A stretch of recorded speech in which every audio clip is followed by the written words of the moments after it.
geração cética e até incrédula concernente a isso, semelhante os dias de Noé, né? Que pregava a respeito de um grande dilúvio, de uma forte chuva, que era para o povo entrar na arca, e o povo não acreditava. Então hoje a gente fala de Jesus, prega sobre a vinda de Jesus, sobre o arrebatamento, mas o povo quer viver as suas vidas de prazer, né? Não dá crédito algum para a nossa pregação.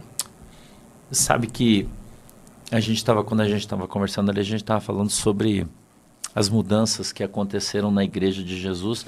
A gente é novo ainda, né? Você falou que você tem 33, eu tenho 53, mas enfim, a gente ainda está novo e a gente já viu tanta coisa mudar, né? Tanta coisa dentro das igrejas que você vê da minha geração aqui para a tua, quando eu comecei a pregar para você que está, né, nessa ativa ainda, a gente tinha uma das maiores igrejas do Brasil, era a Igreja Quadrangular. Das maiores igrejas do Brasil, né? Ela era esplêndida. E de repente quebrou. Do dia para a noite, alguém resolveu colocar o tal do G12 lá, né? Trouxe as células. E a Igreja Quadrangular se tornou, não querendo tirar a importância dela, né? De maneira nenhuma, desprezar, não é isso. Apesar de que seu presidente está, né? Ah, tadinho. Precisa jubilar, né? Ah, não, ele precisa ser preso, né, cara? O troço que esse cara tá fazendo, pelo amor de Jesus, né? Mas, enfim. A ministra Damares que falou que ele tem que ser preso, né? Ela falou que ele tem que ser preso, né? Foi ela que disse, então eu só tô aqui reproduzindo o que a senadora Damares disse, né? Interessante que ela é de lá, né? Ela é um membro da Quadrangular, então sabe do que está falando. Exatamente. Então a gente viu a Quadrangular, e eu que fui um pregador itinerante muito mais velho que você, preguei muito na Igreja Quadrangular, né, na terceira, na 11ª, na 32ª. A Quadrangular antes era uma potência junto com as Assembleias de Deus, né? E hoje a gente vê, a gente fala aqui com tristeza da nossa Assembleia de Deus, né? Da quantidade de gente que está desviado, que está fora da igreja em função de todos os escândalos e coisas que têm acontecido em todos os lugares. E a Quadrangular também é a mesma coisa, né? Agora, lá atrás, houve essa transformação, então a Quadrangular entrou o G12, a maioria dos pastores, eu me lembro de um deles, pastor Candinho, não é teu tempo. Não. Ele era um pequenininho assim, bem moreninho ele, né? Negro, usava um óculos, ele ganhou a minha avó para Jesus. Minha avó era macumbeira, cara, senta macumba. Eu já falei para você, né? Minha família toda veio do centro de Umbanda, veio do centro de macumba e tal. E ele ganhou minha avó para Jesus. E quando entrou o G12 e entrou na Igreja Quadrangular, ele saiu fora. Ele falou, não, isso aí não é de Deus, eu estou fora. E ele saiu e abriu uma comunidade. Então, a maldição acabou virando uma bênção, porque gerou várias outras igrejas, né? Quadrangular, a maioria das pessoas nem sabe disso, né? Que essas comunidades todas que tem aí vieram das igrejas Quadrangular, né? Esses pastores que saíram quando houve esse movimento e se abriram aí, então... tantas comunidades que hoje a maioria delas é uma bênção, né? A gente sabe que, infelizmente, nem tudo são flores, né? Tem bastante coisa ruim aí, mas gerou isso. Então, houve uma grande mudança da igreja que era para a igreja que é.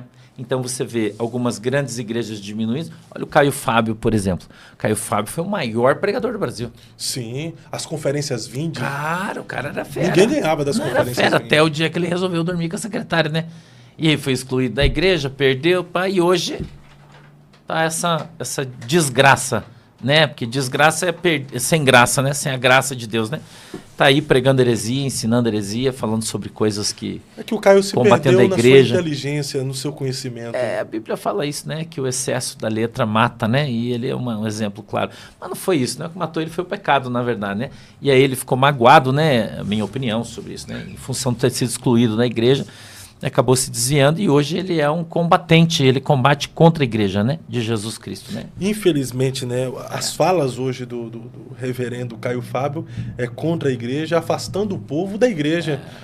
Ele tem o caminho da graça e parece que o único lugar certo é trilhar o caminho da graça com Caio Fábio. As outras igrejas estão tudo errado. Os outros pastores estão todos errados, exceto o Caio Fábio. Mas não é só ele, tem outros aí também, né, que estão nessa pegada, mas enfim... então eu vejo assim, até parafraseando, né, eu acredito, né, que todas as coisas cooperam para o bem daqueles que amam e temem a Deus. Então a gente já está caminhando para o arrebatamento, a passos largos, né? Porque a gente está vendo os sinais aí todos que estão aí fora de guerra, rumores de guerra, essa coisa, fomes, peste e tal, né? Que está aí lá em Mateus 24, a gente já está vendo o nosso caminho aí se endireitando para a volta de Jesus Cristo. E para que Jesus volte, como é que ele vai voltar com essas igrejas do jeito que está aí, né? Eu penso, eu não sei, eu posso estar errado, e se eu tiver, você pode me corrigir, mas eu penso assim, como é que Jesus vai voltar com o povo pregando hipergraça, graça sobre graça, uma vez salvo, salvo para sempre, né? Venha de qualquer jeito, que você vai de qualquer jeito para o céu, se Jesus, enfim, esse evangelho torto, aleijado, manco que os caras estão pegando aí, não vai levar ninguém para o céu. É um evangelho que salva, mas não tem confronto, né? Na verdade, não é pelo fato do confronto, não. Não tem transformação. Não é o confronto, é a transformação. Porque conversão, a palavra conversão, ela significa mudança de rumo. Então, não é possível que você diga que você é convertido, mas você continua caminhando no mesmo rumo de quando você estava no mundo. Você é igualzinho, não tem mudança? Então, como que pode? Você veio do mundo fumando maconha, você está na igreja fumando maconha, você fala que fumar maconha está tudo bem, porque Jesus não se importa com a sua maconha. Você vinha bêbado de lá, você está bêbado aqui. Eu não estou falando que beber é pecado, mas bebedice é pecado, né? Você era adúltero lá, tinha amante, aí você se converteu, está na igreja, tem amante. Como assim, cara? Né? A Bíblia diz: o presbítero seja marido de uma mulher só, o pastor está em cima do púlpito, está no 5º casamento. Né? Como é que pode? O cara tem 5 mulheres, irmão. E está falando de salvação. Que salvação? Se nem ele é salvo, ele vai querer pregar salvação para os outros. Que Jesus é esse que o cara está pregando? Então, a Bíblia, ela exige de mim e de você, Fábio. Jesus disse: sede santo como eu sou santo, e santificai-vos todos os dias. Buscai a santificação, sem a qual ninguém verá o Senhor. Então, se você não tem santidade, você não vê a Deus. Então, é desse Deus que você não vê, não conhece, não ouve o que você está pregando? É uma incoerência isso. É antagônico, de fato, ao evangelho, né? Então, você vê só, os caras, o que os caras fazem? Eles relativizam o pecado, né? Hoje é assim. O cara fala assim: mas aquele pastor ali, ele divorciou da irmã, que era diretor ali do ciclo de oração, né? Dirigente e tal.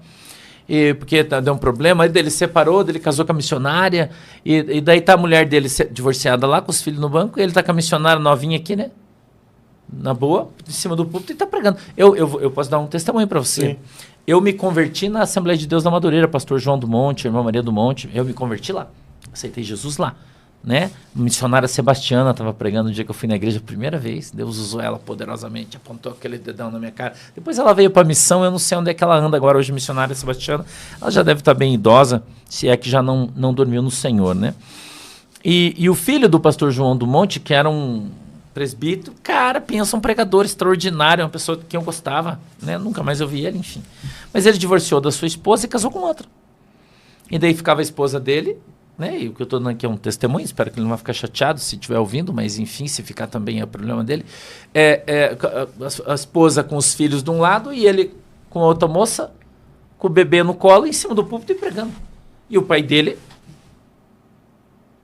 né, que era o presidente da igreja, tranquilo. Quando trocou o presidente, que o pai dele jubilou, a primeira coisa que o cara fez foi excluir ele. Ele veio para a missão aqui, pastor, aceitou que tem o pastor aqui, gente fina. Porque ele era um excelente pregador, mas como é que faz? Então, a pergunta que eu faço aqui para você é o seguinte: como é que você vai pregar Jesus não sendo você, não tendo você uma vida cristã? Como é que você vai falar de santidade se você não tem santidade? Cara, Atos, capítulo 3 de Atos, no verso 1 em diante, Pedro, ele vai na porta do templo chamada Formosa. Você conhece essa passagem de corte, salteado de frente para trás, de trás para frente. Pedro olha para o aleijado, o que ele fala para o cara? Cara, eu não tenho prata, eu não tenho ouro, mas o que eu tenho, isso eu te dou. Então a pergunta que eu faço para todo mundo é o seguinte: eu posso te dar uma coisa que eu não tenho? Então como é que eu vou te dar Jesus se eu não tenho, cara? Se eu sou adúltero, se eu sou mentiroso, se eu sou ladrão, se eu engano as pessoas, entendeu? Se eu estou vivendo uma vida de pecado, uma vida desgraçada, sem a presença do Espírito Santo, como é que eu vou dar para você uma coisa que eu não tenho? Como é que eu vou pastorear uma igreja? O Evangelho de João, não me lembro se é 14, eu não lembro agora, a minha memória hoje não está boa. Ela fala que você não reconhece o fruto senão pela sua árvore. Então, perdão, não conhece a árvore senão pelo fruto. Se o fruto é bom, a árvore é boa e a raiz é Deus. Se o fruto é ruim, a árvore é ruim e a raiz É o diabo. é o diabo. Então toda árvore é de Deus? Não. Cara, então quantas árvores são do diabo e estão aí falando que são de Deus? Infelizmente. Quantas, Fábio? Né? Então, é muito, não é pouco, é muito. Então, aqueles que são de Deus, compete a eles a viver uma vida de santidade, né? Dignidade, falar a verdade, honestidade, não enganar as pessoas, não mentir, não roubar, não adulterar e não se perder no caminho.